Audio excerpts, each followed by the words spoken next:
Hello, good afternoon. You're with Anne and Nick. Hello there. Hi. Hi. How are you? You look very well. I'm doing my best, thanks very much. Had a bracing walk in freezing wind this morning. How has the weather changed? Yeah. I mean, I was sunbathing in the garden about 2 days ago, and today it is bitter out there. And I'm really, really worried that I've got this big tree in my front yard, and it's going to blow over. It's going to snap. But we just both got to be grateful that we and our families are intact at the moment. Yes, absolutely, and we all were. I did a little family conference with everybody yesterday. You know, the big wider family, and it was lovely to see everybody so well. Particularly as my niece is a COVID nurse.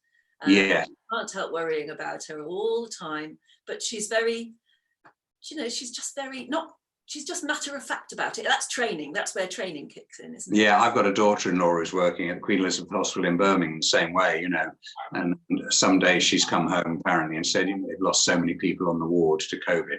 It's desperately scary and very worrying. But we've got to be grateful, as I say. And at least the VE Day celebrations did lift people, didn't they, at the weekend? Oh, yeah. I mean, I know there were meant to be hundreds of thousands of people in the mall and everything, and, everybody getting together, and they had to completely rethink it. But they did it extremely well. They kept the things that make it so special that we do so well, don't they? Like the fly pasts, which I thought were brilliant. The shots from above, the red arrows, I couldn't believe that. Absolutely stunning, weren't they? Yeah, and there was an amazing shot that of a load of, I don't know, were they tornadoes, the more modern jets, flying overhead in the 75 formation. Yeah. How clever and how amazing is that? It made you very proud. And the Queen, of course, did her bit as well. And she gets it again. For the third time now, she's had to do special messages. And again, she said all the right things. She in that very stoic manner, non-emotional, said things that really touch your heart. Yeah, she's such a unifying factor at a time like this. And my goodness, we need it, don't we? I know there are people who are sort of Republicans and anti-monarchy, but generally speaking, I think you find most of this country absolutely delighted to have her there, giving leadership and inspiration and saying we'll get there. I know she said we'll meet again a couple of speeches ago, but it really had resonance, and it still does. And what about talking meet again? What about that programme on the night presented by Sophie Raworth on the BBC?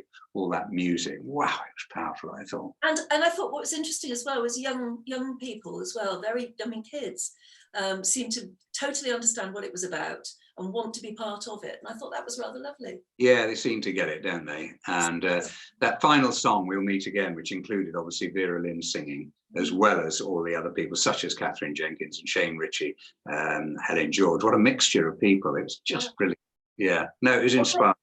I bet, I mean, to think that Vera Lynn is still with us is just so amazing. Thank God. I mean, your parents and my parents will have told you, I'm sure, about how important she was too. And to hear her music. Yeah, I think I've said before on this programme we've been doing for the last few weeks how much it meant to my father when he's in various parts of the world, whether it was on the continent, building up to Dunkirk and whatever, or in Africa where he was for 5 years not knowing whether he'd come home, if he'd come home, when he'd come home. And to hear her coming over the radio singing things such as We'll Meet Again, I mean, you can't get much more emotional than that. Your dad was actually at Dunkirk, was he? Oh, absolutely, yeah. So watching the film The Darkest Hour, which I did at the weekend for the third time, in which Gary Oldman was absolutely brilliant. And that's a picture of my father and mother on their wedding day, actually, in October 1945. Wow. They got engaged after 3 weeks, married after 3 months. Amazing. But he was at Dunkirk, so he went across to the British Expeditionary Force and was sort of well into Belgium, I think. Then they started being forced back and back. And he used to talk, he never talked, and then suddenly he'd opened up about it when he was 80. Odd, having never talked about it in detail, about being on that beach and spending there he is when we went back after 6 years. Yeah, that is Dunkirk. Yeah. How people would be just blown up standing next to him and things like that, and they were so exposed. Unbelievable. How did he get home over the channel? On HMS Sabre, they kept hoping the boat would pick them up, and there were boats coming in and out, and they were queuing massively on the Mole, which is like a big jetty. And finally, he got onto HMS Sabre, having had nothing to eat or drink for about 48 hours or more, just been in and out of the sea and ducking the sort of the gunfire from the strafing coming from overhead. They got on board, and they were all given some rum, I think. And they spent most of the time passing shells up the anti-aircraft guns, because of course they were being attacked. You saw a ship sunk with the loss of 600 lives. It was just unthinkable. And just a young man, as they all were.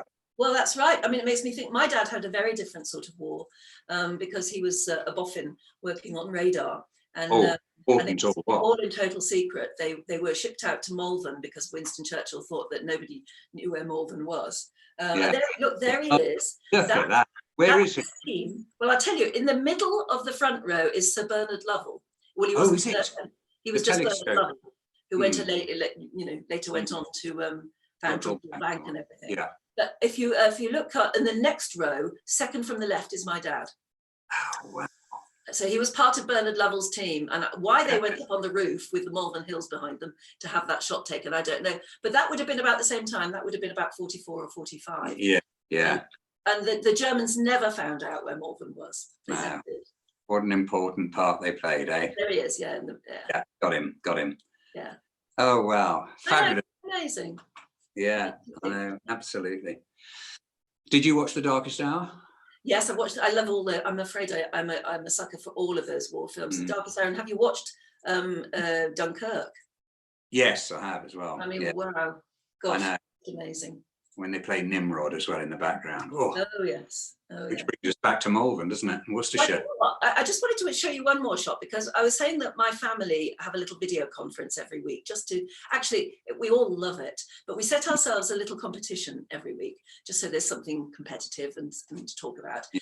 And this week's was, you had to show a picture of yourself somewhere in the world, and everybody else had to guess where it was. So that's the one I put up. And people would say, oh, that looks like Sardinia, that's somewhere in Morocco or something like that. But they were trying to figure out why you would be there as well, where we have been. And then of course I did the reveal, which is there. Yeah, oh, very clever. Yay. Wow. And Hollywood our old friend Ross King, who we worked with loads in the 90s, now lives over there, as you probably know, and his flat actually, his balcony looks out towards that sign. Oh, if you lived out there, you'd have to, wouldn't you? You'd want to view the Hollywood sign. Yeah. Oh, that's wonderful. Oh, lovely memories there. We'll talk about that sometime. We have touched on it, haven't we, in the past? But, yeah. We had some great times, didn't we, out there? Very luckily. But and talking about great times. Yes. Exactly. Is it the moment to meet our special guest today? Well, yes, and he certainly, in fact, we go back, how many years? Well, I tell you what. About 26 years we first met him, I think. 26 years. Well, let's play this clip, because this explains who he is. Here we go.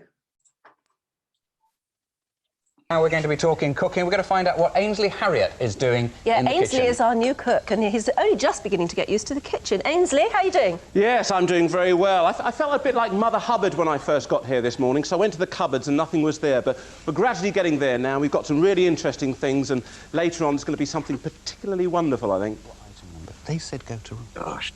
OK, Ainsley, thank you very much. OK. Gas or no gas, Ainsley will be with us later for a little culinary wizardry. Yeah, and we'll be telling you a bit more about him too.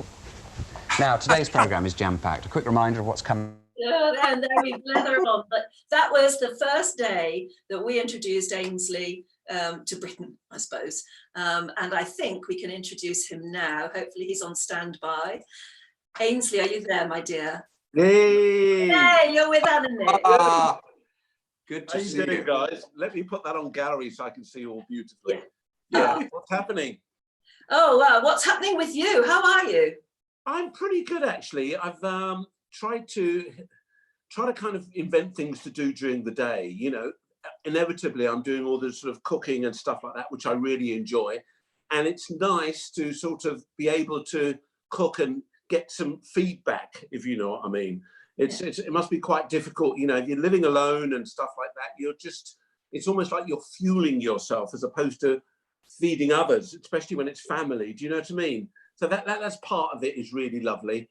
And of course, the dog walking. I'm fortunate enough to be up here in Chester, and I can walk down by the River Dee with Bobby, and make such a difference, because a lot of my friends down in London, they're restricted because everybody, all the pets have to be on leads. Yes, yeah. And I mean, anyone who knows you, and certainly we were in Spain with you just a couple of years ago when we all did that Celebrity 5 Go to Spain thing, knows that you enjoy, I mean, I think you cook because you like to make people happy, and that's how you do it. There we all are. Oh, beautiful. But my dear, you never stopped wow. cooking the whole time, but you were doing it because you love it. Yeah, I we really do. appreciate that, Ainsley, because occasionally we got fed up with local cooking. It was a bit sort of exotic for us. And you suddenly just got things going in the kitchen and cooked omelettes with about 25 eggs and things like that. It was absolutely Yes. I remember it so fondly. And I think it is, it's something that, of course, I grew up with my mother doing that. And not only for the family, the immediate family, but we quite often have strangers in the house, or people that she might have met at church, and she said, come for a meal. It was their way of opening up their home to people. Yeah. And I think it's something that's beginning to happen now, more with the immediate family, but afterwards people are going to realize the value of what it's like cooking at home, having people around the table again, instead of in different rooms watching different things. Yes, We absolutely. should tell people that the other people with us in Spain were Vicky Michelle and Christine Hamilton. Yeah, and what have you just been doing there? The reason you've all got filthy feet is you've been treading the grapes, haven't you? Oh yes.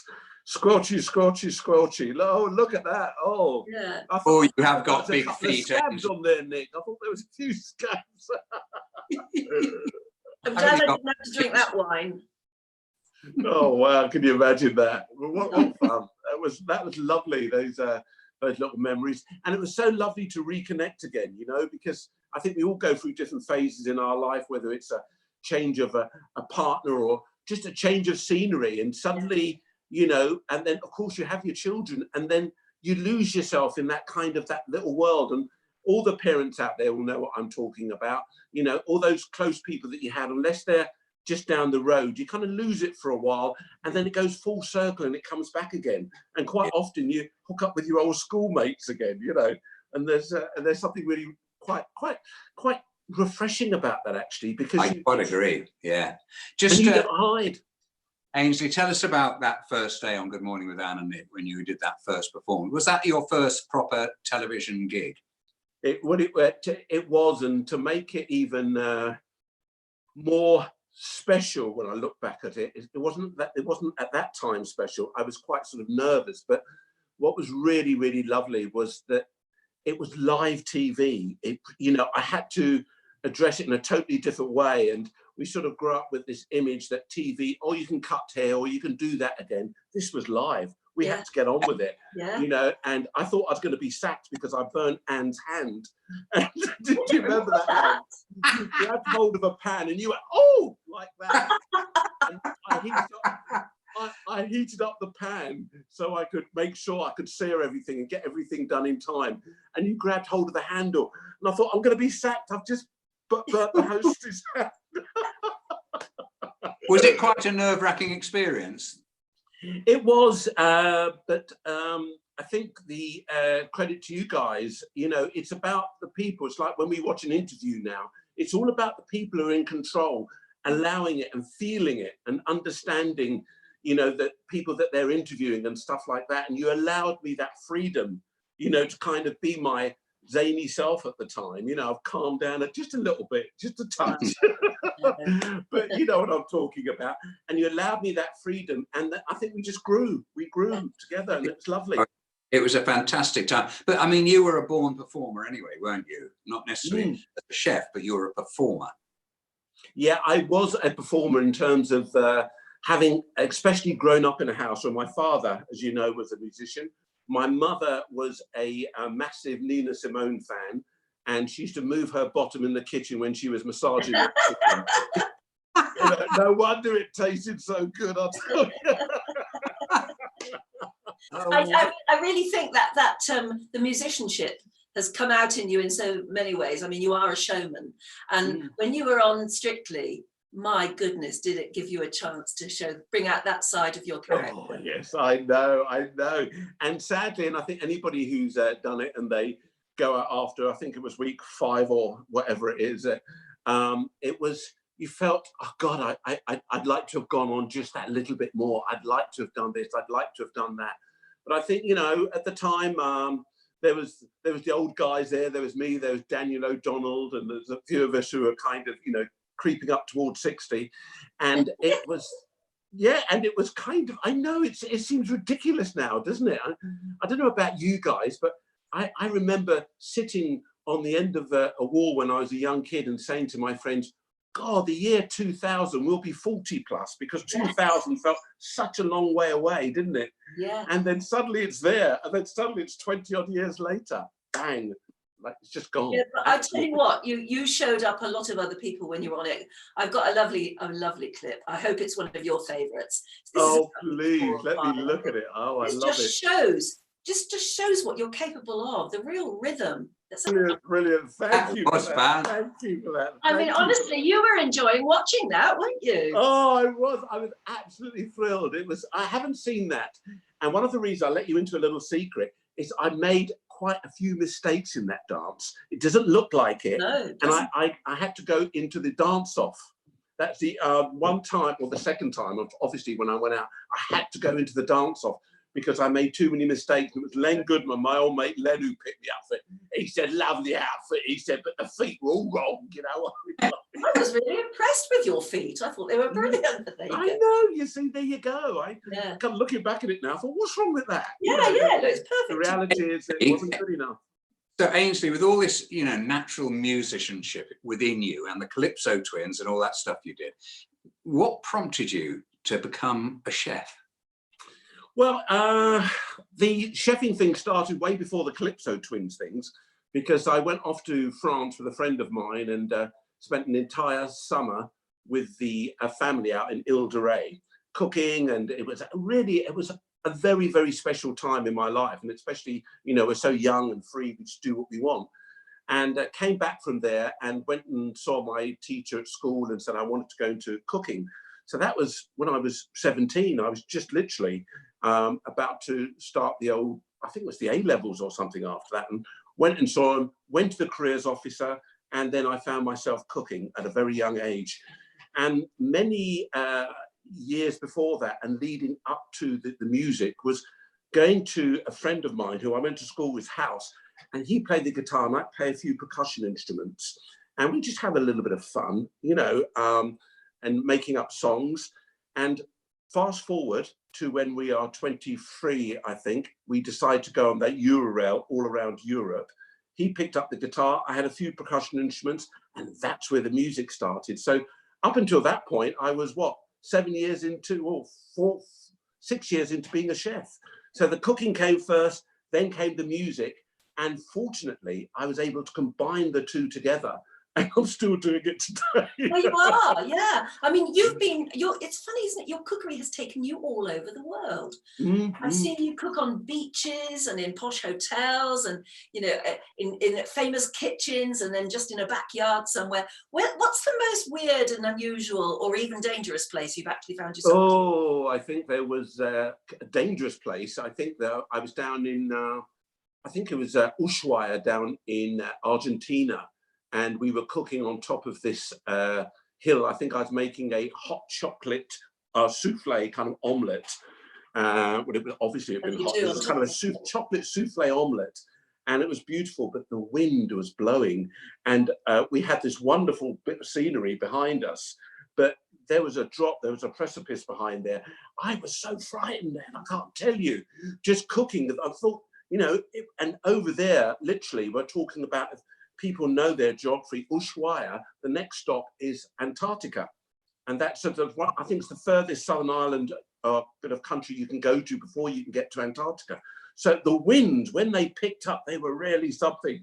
And as I was shaking the old chocolate, the flour, chocolate powder was going everywhere, you know, it was really, really frightening. But besides that, I think, where would I say? I think really there's nothing that has been frightening, but it's more sort of beauty.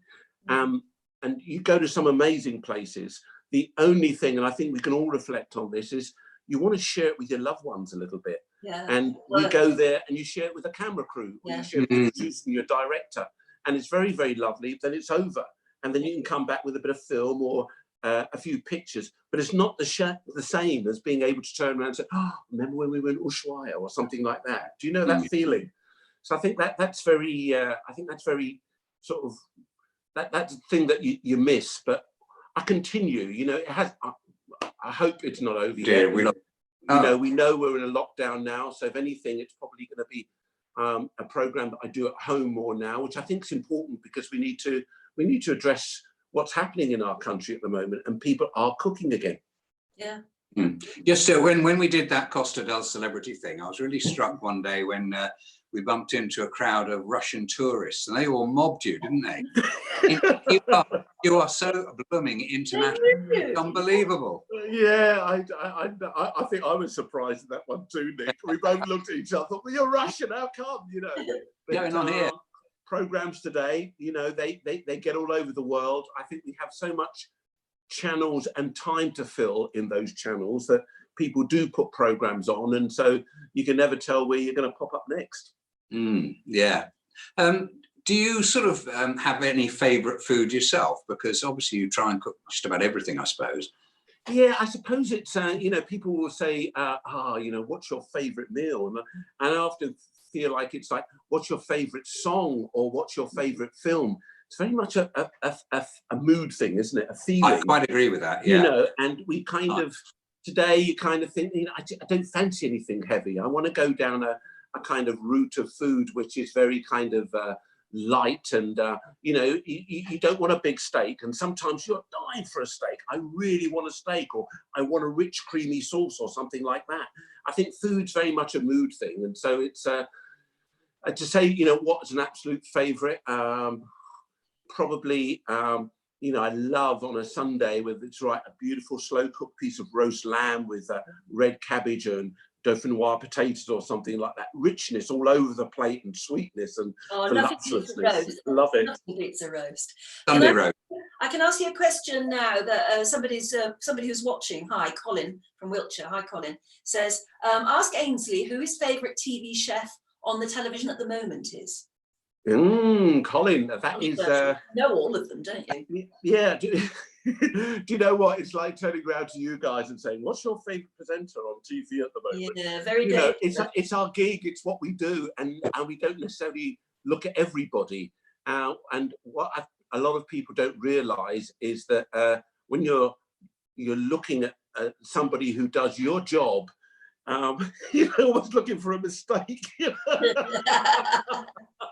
Of course. And it's kind of, well, I wouldn't have done that. Oh, too much sugar. Oh, less salt. Have you ever done that? Have you ever done that? Gone through a whole TV thing, particularly live? Obviously, you can correct it if it's recorded, but you've forgotten to put in one element that's really, really important. Oh, yes. Oh yeah. Oh yeah. Oh yeah. And sometimes it's right at the end. You can't do it when you're making a cake and forget the flour. It won't rise.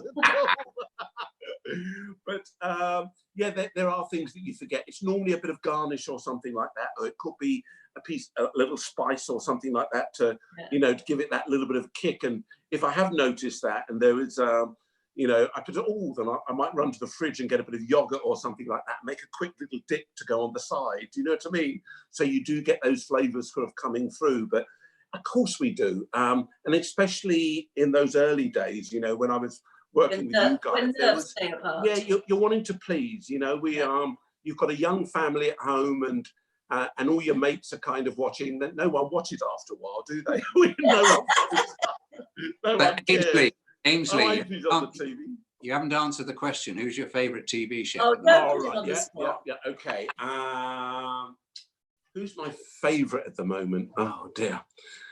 I know it's a difficult one, because I got interviewed a while ago, and somebody said about, you know, TV chefs. And I said, well, what we don't realise is that they're all making us better cooks. They're all giving us something to, you know, there's one that you like, one that's not your favorite, but it doesn't matter who it is. It's who makes you feel like you want to get out in the kitchen and have a go. You know, and I think that's the thing about it. You know, someone might like a Jamie, a Rick, or an Ainsley, or a Gordon, or a Gino. It doesn't matter. It's whoever's giving you a go and making you smile and thinking, I'm going to have a go at that. Yeah. And that's really what it's all about. And I think that say, you know, which one is my favorite? In the old days, I used to love on Ready Steady Cook. I loved a guy called Paul Rankin, and one of the reasons I loved Rankin was because his style. He was well travelled. Him and his wife Jeannie travelled all over the world, and he had a delicacy with food. The way he touched it, he was big into yoga too. That kind of tells you a little bit about that. You know what I mean? That kind of connection with the world. Do you know that thing? And he just had that. And when he cooked it, there's a lightness to it. There wasn't an aggressiveness to it, and a lovely touch. And he worked in some of the finest restaurants, and I ate at his restaurant a few times, and he used to come to London and sometimes stay with me if we were doing Ready Steady Cook, and we'd cook together. And he taught me a lightness too. It was a feeling for food. So I'd probably say him, but love what everybody's doing at the moment. I think Tom Kerridge is kind of hot at the moment. I love his kind of laid back style. I love the fact that, you know, he was a big boy before, and he's proven that, you know, it's a real discipline that he's taken that on board and showed us new ways with food again. And, you know, and our moods, you know, how we feel about it, the connection. And I loved that. I think that's really important, that we can identify with that. And, you know, there's some fantastic female cooks out there too. You know, it wasn't, when I first started in catering, there was very few, you know, you get a few women in the pastry department, but that's all changed now. And, you know, it's incredible. There aren't so many on television, though, are there? The big name chefs are still men, fellas, aren't they? Yeah. And it's well, I think, I don't know if this statistic is, you know, a few years out of date, but I think at one point there was something like 250,000 cooks in our country, and 20% of them were women, which is pretty low. Yeah. I think it might begin to change. I'm not absolutely sure about this, but if you think of the fact that a lot more sort of organic, vegan style food is cooked, it's not like these big heavy joints of meat or something going in the oven, you know, like the old days, and big heavy pans. I think there's a lot more lightness to it now, and they bring something to the kitchen. Everybody brings something to the kitchen, but I think having women in the kitchen I've worked in kind of changes the scene, makes it a bit more of a happy, vibrant place to cook in. Dynamic. Tell me this, Ainsley. I'm sorry, Annie. I was going to say, could you ever be a vegetarian? Yeah, I could be. I did go out with a vegetarian for a while, but the farts, Nick. Oh, don't say that. Ainsley Harriott. And it's not true. Or it's not true. The duvets, Nick, the duvets. Stop it. I tell you what, it's funny talking about women, because they were the first on television talking about cookery. You think of Fanny Craddock, Delia, obviously. Nick and I go back long enough. We actually interviewed Fanny Craddock many times. Oh, yeah. Wow, what was that like? Going back. What was that like? She was a presence, all right, wasn't she? She's terrifying. Yeah. She came across like that, you know. She was terribly bossy with what was her husband called? Johnny. Johnny, yeah, she was terribly bossy with Johnny. Yeah. But I also remember Philip Harborne. I remember that name. Graham Kerr, the Galloping Gourmet, my inspiration. Oh, yes. Oh, what a lovely man Now he changed the whole dynamic, really, didn't he? Suddenly cooking didn't have to be deadly serious and all about home economics. Suddenly you could sort of have a drink while you were cooking, and like most people are in the kitchen. Yeah, lovely and refreshing. He brought something new to it, as did what's his name? Keith Floyd. He was an expert at drinking while he was cooking, wasn't he? Yes, he was. But he's a lovely man. Again, you know, talk about different chefs and different people. This is what I was referring to earlier on, how there are different styles, but it appeals to people. Yes. People think, that's me. I like to have a drink whilst I'm cooking. So it encourages you to go down that path. And I think, you know, Ainsley, can I change the subject radically? Yeah. Who do you think you are? The television program you did. My goodness, that was fascinating. Oh, Nick, you know, people, I think it was season 3. I don't know whether we're in season 8 or something now. So it was a while ago, but people still come up to me and just say it touched them in such a way. It was one of the most touching programs, because I suppose they saw a different side of me. You know, there wasn't that kind of happy, fun sort of type thing going on. But what I will say is that when they first came to see me in January and they talked about the possibility of doing it, and I was sitting in my kitchen with them along with my sister and thinking nothing of it really. And then they went away, and of course 1 month passed, 2 months passed. It was 3 months later they got back in contact again. So I thought it was dead and buried, and said, aha, we found out some really interesting things. We'd like to go ahead with the program. And little did I know at that point what they've come up with. Oh, I have no idea, Anne. They don't tell you anything. All they say is, you know, we will take you here or wherever. You fly to Jamaica, and at one point, because of what I'd previously been told from certainly my father and my auntie Marcy, was that my great grandmother was Indian. So all intentional purpose, I thought, well, obviously this is what's going to happen. At some point I'm going to go to India. Yeah. We ended up in Jamaica, and then we discovered, after they went through, you know, you meet the genealogy people and everything like that, the historians, wonderful. They're so full of knowledge, and you have to put on those delicate gloves and turn over those very delicate pieces of paper to reveal your family history. And we discovered that that I think it was Allied was the name of the family. My grandmother's mother was called Allied, and we looked down that path.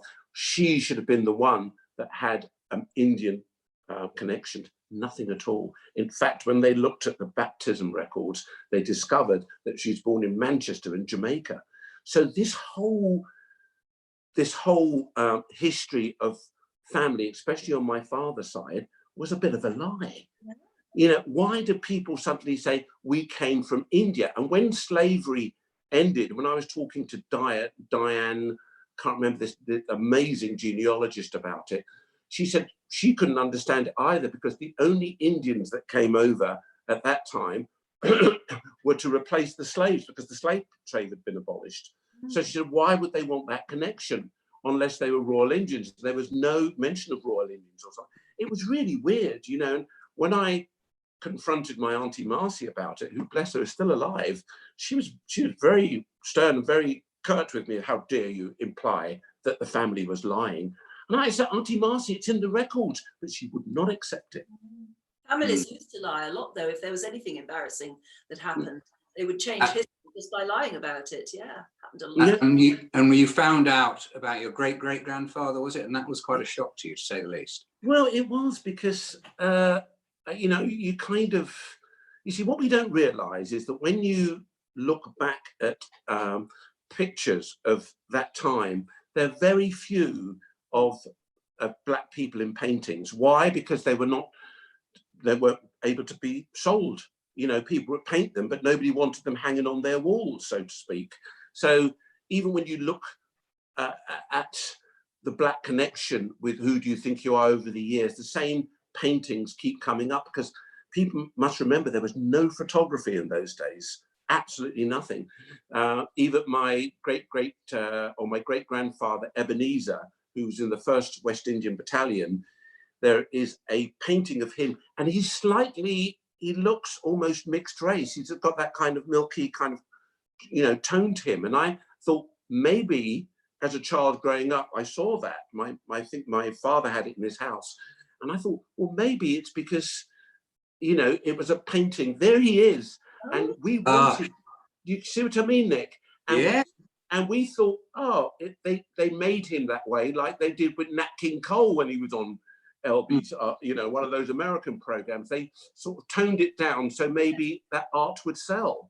Yeah. Well, little did I know that he was mixed race, and his his mother was a Catherine Smith, who was owned many brothels that I discovered along the route, and and quite. I remember talking to the guy about it, and he said to me, she was quite a well-to-do lady, and I said, how do you discover that? How do you know that? He said, well, most people pay 12 shillings tax on their house. She had 10 different houses and she paid 40 shillings, which meant they were much grander. And I thought, well, what was she doing with all those houses? Of course, you put 2 and 2 together, and it was a massive, it was a brothel. It was where it was all happening, because the sailors would come off the boats and there they were. And she had a child who became, this is quite shocking now that I'm talking about it. She had a child who became an assistant commissioner to the police department, and black faces just didn't get that recognition in those days. But one of the reasons was because Daddy was the head of police, and he came into the police force and he just climbed the ladder so quickly. I thought, wow, extraordinary. Ah, look at this. Oh my God, they're looking back at these pictures. That's the great-great-grandmother we thought had the Indian connection. Yeah, when you're told these things and you know it's being filmed, and they're obviously, you know, you can tell they're closing in on your face for a reaction. What do you think about yourself and your family? Because you do have a sort of responsibility as the famous one in a family. You know, what are my brothers and sisters going to think of this? Am I opening up a chasm that we're all going to fall into? What's happening? Yes, exactly. Well, it's certainly, you certainly opened up something with my where my Auntie Marcy was concerned, because she would not have it that her parents had lied to her about the Indian connection. So you're very right there, Anne. I think that when you are in a situation where someone's telling you something for the first time, that's the beauty of Who Do You Think You Are, is that we don't know. Yeah. And I think in television, you can put on a professional face, but when you've been told about real family stuff, and when it hits you, when it bites you, when it connects with you, then there's no way you can react. There's no way you can sort of say, this is pre-planned. It was a shock to my system. You know, at one point, you know, I swore in the program. I didn't mean to, but I felt so angered at what this man had done and the way he had treated his people. And yet I went up to a place called Wear Pen, which was the original Harriott home on top of the hill with all this land around it. And it's just how he treated the people. And then discovering that my great-great-grandfather was a slave owner, and he took his 4-year-old son to the slave market to buy slaves. And I thought, can you imagine us taking our children to a market and say, you can buy that other human being? It was a complete shock to me. It was like, wow, do people really do this? But I mean, besides being a shock, I think it was deeply distressing, wasn't it? Yeah, and it was, it was distressing. And it was also, you know, you talk about your family connection. I think as far as my brother and sister was concerned, you know, they were moved by it also. But more importantly, our children knew about our history. They knew, they know where we came from, why we're here. You know, we are a bit of a mix-up nation. You know, it's yet to be discovered, but DNA, I'm sure, is already proving to people that, you know, there is a little bit of a mix-up. How can a guy working on EastEnders be related to the Queen? Yeah. Look at all, absolutely. There you go. It's all part of an incredible mix of a life you've had. It's absolutely fantastic. I mean, I must say, Anne and I are very proud to have been part of, you know, the sort of the earliest days when you really took off. You must look back and think, my goodness, I've achieved a lot. You must be very proud. Your family must be very proud. Oh, well, thank you. I think the one person, as we all know this, is that, you know, I like my mum. My mum never saw any of it. You know, she left us. She died when she was 65. I think my daughter Maddie, at that stage, my second born out of my 3 children, was what, 3 months old when my mum died, and she's now what, 26, 27, a long time ago. So that's just proves the longevity that I've had, like all of us in the business. I didn't anticipate this, Nick and Anne. I never saw it coming. I never thought that, you know, it would continue or last as long as it's lasted, because I've just never taken it for granted. And I think there are times when you question yourself and you're thinking, am I too much this way? Am I too much that way? And then you hit 50 odd, you feel, I don't care anymore. I am the way I am. Another question for you. Lawrence Hoskins, hi Lawrence, says, do you miss Ready Steady Cook? Okay, Lawrence, yeah, do I miss Ready Steady Cook? I think, do you know what, Lawrence? It's a little bit like when you've worked in a place. We're talking about 16 years of Ready Steady Cook, nearly 2,000 shows. And it was a wonderful, wonderful experience. But it's like working for a company, or, you know, and I liken it to maybe at the age that we were at and everything now, so to being with a professional football club or something like that, and then suddenly it's all over. Yeah. Do you miss it? I suppose some people would say, well, I don't miss the training, this and that, but the camaraderie, the laughter that we had with those guys, you know, there's a few of them, you know, some of them have checked out, like, you know, we've lost one, which was, I'm getting sad now thinking about it. I thought automatically came to mind was Gary, but Gary Rhodes wasn't involved. Oh, you know? yeah. But Ross Burden, you know, we've lost Ross too. And so there's a few of them, but it was a wonderful experience. And I think that for people, we all know that, you know, for something to have that longevity, it's about the people, it's about everybody connected with it. It all needs to come together and compress and then work, and then it just delivers. And look at that, that's a typical example. James, Anthony there, we've got a couple of oh my God, that's Robinson. Oh my God. Yeah, isn't it wonderful? It's not about living, is it? Dominic Cork, that does. And I'm still in touch with them, with AWT, and of course James Martin. It was when I did the Jamaican cooking series, that was through his production company. So he's amazing, and he continues to do wonderful things, cooking on TV, and with his, you know, his lovely kind of Yorkshireness, and just putting lots of wonderful flavors into things. Brilliant. Another little message for you from Cameron, I think. I'm just trying, yeah. Ainsley, thanks for the signed picture wedding present last September, displayed in pride of place in my kitchen for some extra inspiration whilst cooking your Mediterranean recipes. Yes, Cameron. Stir it up. You have sold top, man. Put it in the pot and get that ass. Yeah, man. Well done. You've sold over 2 million of those books, haven't you?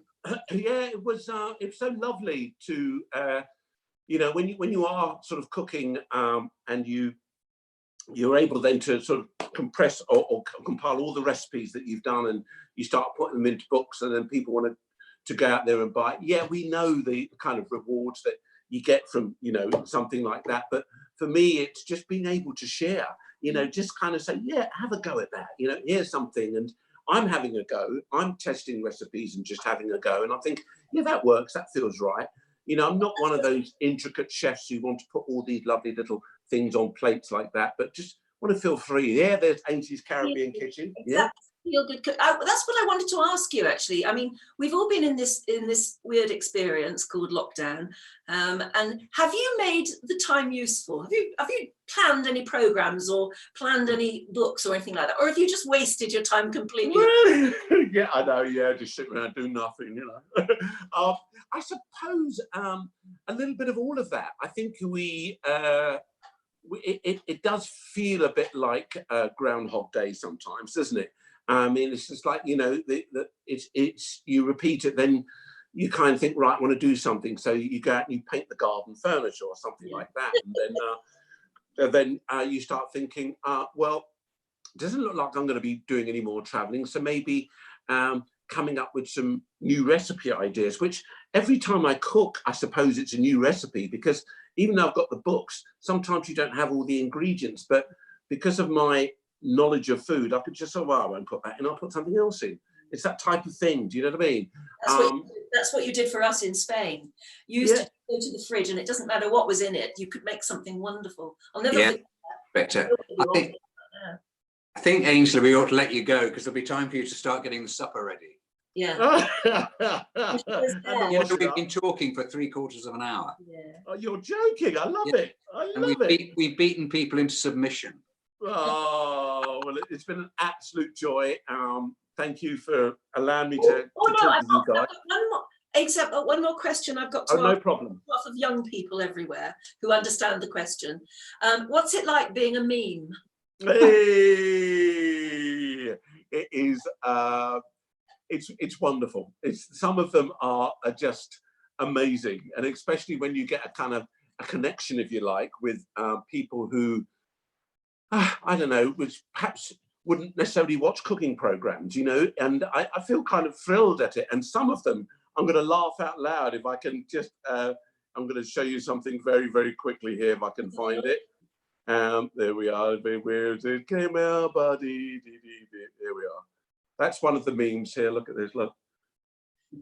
Oh, that's brilliant. Oh, that's very nice. And that's with Jamie. I don't know if I should put it that way so people can see it. No, that's right. You got it right. Yeah, that's good. Ainsley, an hour ago, Anne and I didn't know what a meme was. And now you do. That's confidential. Yeah. I know. It was. It's lovely. People are reaching out to me all the time, and some kids actually know me as a meme when I'm out in the supermarket. They're looking a bit. Yeah, there we are. Give your meat a good rub. Oh my God, you don't change, do you? Hey, look, thanks so much for talking to us. It's been lovely to catch up. It really. Thank you. Mm. Real pleasure. Love. Stay safe, and everybody that's watching, please stay safe, guys. Love you. You Gunners. Bye-bye. Bye, my dear. Bye. Oh, lovely. At least now we know what a meme is. We've learned something today. Haven't we? Yes, I know.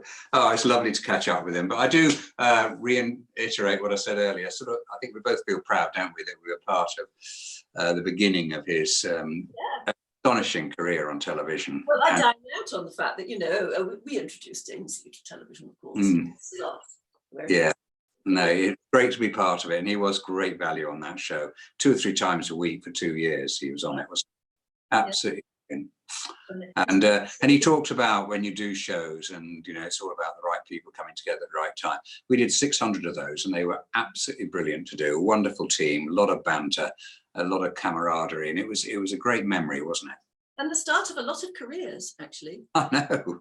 Absolutely. Yeah. No, it's fantastic to look back on it. Should we do it again next week? I really think we should.